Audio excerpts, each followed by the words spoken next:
o sarno kaldeten Sénégal naaɓe heewɓe nene nder fitna caɗɗe sabu ndungu nguuɗo ngannduɗaa heni fooli heewɓe he koɗorɗe ɗumen heɓtii gese heewɓe he nder Sénégal mbokki Sénégal waxtu bii ñuy wax ak yéen dëkk yu bëri ñu ngi jànkantole jafe-jafe yu du tara yoo xam ne mbënd beeg ndox mee ko waral boo xoolee bu weesoo lu mel ni Touba nga xam ne gis nañu situation bi na mu fa demee Thiès Dakar ku lim di nga bàyyi dëkk yu bëri mais surtout localité yi nga xam ne ñoo gën a sori ci Sénégal Kédougou Bakel feneen ak feneen ak feneen bu ñu taxawee fii nii ñun askanu Sénégal la ñuy waxal ci turu askanu Sénégal convoqué session extraordinaire boo xam ne dafa mel ni lu jàmp moo tax ñu teew fi bu boobaa askan bi nga xam ne mu ngi yuuxu ci jàmmeel fële ci Matam nga xam ne loxo neen la ñu yor ak seeni xortu saaku taxaw di jéem a aar seeni dëkkuwaay ak seeni tool wala ñi nga xam ne ñu ngi ci yeneen dëkk yu bari ci Sénégal comme Wuro Gélel fële ci Kabada nga xam ne bu tawee dox beeg dikk bi nit ñi tëju nañu jàpp naa ni représentant askan yi bu ñu amee lu jàmp lu ñuy def ba di woote session extraordinaire waroon nañu dem fekki nit ñooñu càmbar gouvernement bi parce que ni ministre de l'intérieur dem na fa waaw naam dem na fa demaat na fa at bu ne mu dem fa waaye ndax matuwaay yee ñu war a jël ngir que sénégalais yi bañ di xeex ak ndox mi ak loxo neen ak ay xort saaku di fanaan guddeeg bëccëg waxtu bii may wax ak yéen bu ñu ma newee pont wu jàmmeel fële ca Matam daanu na du ma ko weddi ana urgence bu fekkente ni depuis décembre la ñu installé ba juin ñu liggéey ñu ngi ci projet de loi numéro 13 ça veut dire qu'on n'a pas beaucoup en tout cas c'est pas le travail parlementaire qui nous a accablés au point que ñu convoqué session extraordinaire ana urgence bi bu fekkee ni octobre mun nañ dellu ci projet de loi bi te askan bi nga xam ne ku ci nekk ci ñun bu taxawee fii ci turam lay wax askan googu mu ngi ci ndox yu tar mu ngi ci situation yu tar di xeex ak ay soo ak ay pot fii ci Grand Yoff fële ca Thiès ak feneen ak feneen ak feneen li ma ci yokk mooy monsieur le ministre le projet de loi soumis à notre session extraordinaire comporte 20 amendements 20 avec des amendements qui relèvent de coquilles c'est-à-dire le sérieux apporté à nous soumettre dans l'urgence un projet de loi qui doit certainement révolutionner la concussion et la corruption au Sénégal. Mais moi, je n'y crois pas du tout. Il y a un scandale que je me plais à répéter. Ici, à la tribune, depuis notre pupitre et ailleurs, 37 milliards de nos francs ont été volatilisés. Et en échange, on cherche à mobiliser des entrepreneurs locaux pour les aider à se mobiliser eux-mêmes pour aller réaliser. On chercherait, je vais investiguer davantage la question, on chercherait à mobiliser des entrepreneurs locaux qui ont cette capacité pour aller dans les 5 régions impactées par le projet, pour se substituer à l'Espagnol qui devait faire le travail. Est-ce que notre attention si auguste et si importante n'aurait pas dû être appelée par cette affaire? Nous voulons lutter contre la corruption. Nous voulons favoriser les lanceurs d'alerte. Me voilà, moi, député, dans mon rôle naturel de lanceur d'alerte. Je ne suis pas entendu, je ne suis pas écouté. Parfois même, on me charrie. Alors, que vaudraient les lanceurs d'alerte anonymes? Et je peux vous dire, et on y reviendra aussi, à Sénum, des lanceurs d'alerte ont saisi le Premier ministre sur une question qui concerne la bonne gouvernance. Sans suite. Voilà encore un autre projet de loi qui va renforcer notre arsenal juridique sans rien changer au cancer qui gangrène le Sénégal. Je vous remercie. Merci beaucoup. La parole est à notre collègue Adama Diallo.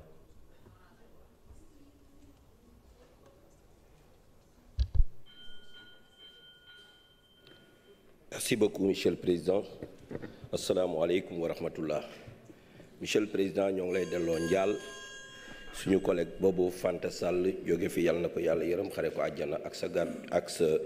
chargé de sécurité bi waaye it di jaale waa Gossas yépp demuk suñu kilifa gu mag ñaan sëñ Thierno Diaw Paxa xalifu sëñ Mut Diaw yàlla na ko yàlla yërëm xare ko àjjana di jaale waa kër El Hadj yépp suñu yaay Aïda Diop jàng naa loi bi jot naa ko jàng naa ko gis naa ne it loi la bi nga xam ne bëgg na xeex guerre indi na ay correction par rapport ak loi yi nga xam ne ñoo ko jiitu woon muy loi 2012 ak bi ko corrigé 2024 waaye ba tey gis naa ne it recentré na mission am yi nga xamante ne nii écarté nañ ko parce que daf ko doon chargé toutefois gis naa ci yi nga xamante ni ba léegi ay question la te tontu yi ci ministre bi indi ñun doyuñu bi ci njëkk mooy bu ñu buggee une autorité administrative indépendante mënuñu ñoo wax ne sous prétexte que mënul doon benn oiseau libre que dañ koy rattaché à la présidence de la République déedéet boo jàngee ci jurisprudence administrative ci ni ñuy organiser ay état am na ci ay autorité bëgg ñu am indépendance day tax kenn du leen rattaché fenn dañ leen di bàyyi ñu mën a demee noonu bu ko defee mu gën a assurer seen indépendance ndax li ko waral mooy benn dëgg la wax nga ko président de la République moo leen di nommé ginnaaw appel à candidature donc décret bi tant que moom signé wu ko du ñu mën a sax liggéey te même bu ko signé bu ñu waxul nañ def prise de service du ñu mën a liggéey beneen bi it mooy moyens yi nga xam ne boo xoolee moyens yi ñu jox structure bi ay moyens d'État la c'est-à-dire c'est la LFI le budget général de l'État moom moo leen jox te budget général boobu bu fekkee moom moo leen koy jox bu ñu dépendre ci présidence bu ñu téye budget bi bu ñu bëggee liggéey du ñu liggéey yaakaar naa ne coow loolu mës na fi am sax ci OFNAC bu njëkk ba ndax manque de moyens pour mën a liggéey te OFNAC bii li ñu ko teg dafa bari dañu ko teg muy exploiter li nga xam ne moom la lanceur d'alerte yi di joxe ak yeneen yu demee noonu kii boo ko tegee lu bari te joxoo ko assez de ressources pour mu mën a recruter des personnels qualifiés mën a faire recours à des experts parce que experts yi tudd ngeen ko possibilité la waaye boo amul koom boo ko defee day indi ay jafe-jafe lu tax créé wuñ une taxe parafiscale jox ko pour assurer son autonomie financière et son indépendance financière parce que man autonomie administrative intéressé wu ma li ma gën a intéressé c'est l'autonomie financière parce que loolu mooy mën a tax mu jóg def te du tàggu kenn beneen bi aussi mooy lu tax ñuy jël 10% di ko jox ay lanceurs d'alerte te jëluñu benn pourcentage jox ko OFNAC bi nga xamante ne nii moom mooy liggéey bi nga xam ne ci performance am war nañ koo mën a rémunérer ci performance am kee dafa boole rek ñu bëgg ko jox te il encourt même des risques de diffamation waaye kii dafa performant dafa liggéey ba prouver ne li lanceur d'alerte bi wax loolu lu am la kon kooku waroon nañ koo pàccal jëlal ko ci loolu pour mun a renforcer également autonomie financière am ndax loolu dina ko mën a permettre mu am diversifier ay sources am nga xam ne du doon ressources budgétaires yi ñuy def ci LFI bi ci budget général day ñëw rek en appoint en cas de besoin et lorsque c'est difficile mu mun a saisir le ministre de la justice wala anyway le ministre des finances pour kooku mun koo jàppale mu mun a doxal ni mu war a doxalee loolu moo tax globalement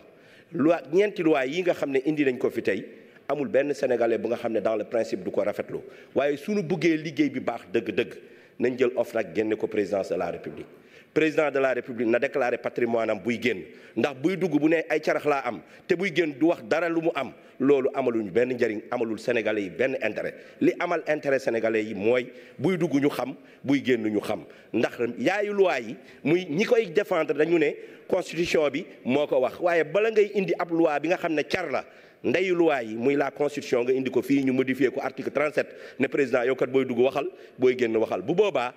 dina gën a mën a jub dinañ mën a gëm ne cette volonté elle est d'abord portée au niveau national avant d'être portée au niveau local ndax bu ñu demee ba naan ay préfet ak i maire yi nga xam ne dinañu gérer ba seen mandat jeex duñu gérer 750 millions nañ déclarer seen patrimoine bu ñuy génn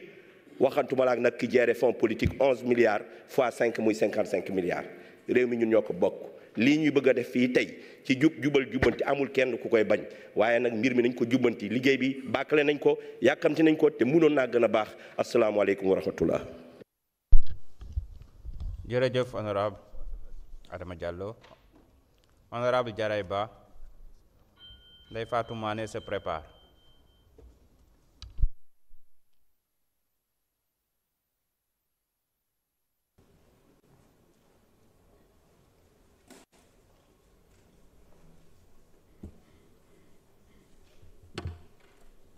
Merci, Monsieur le Président.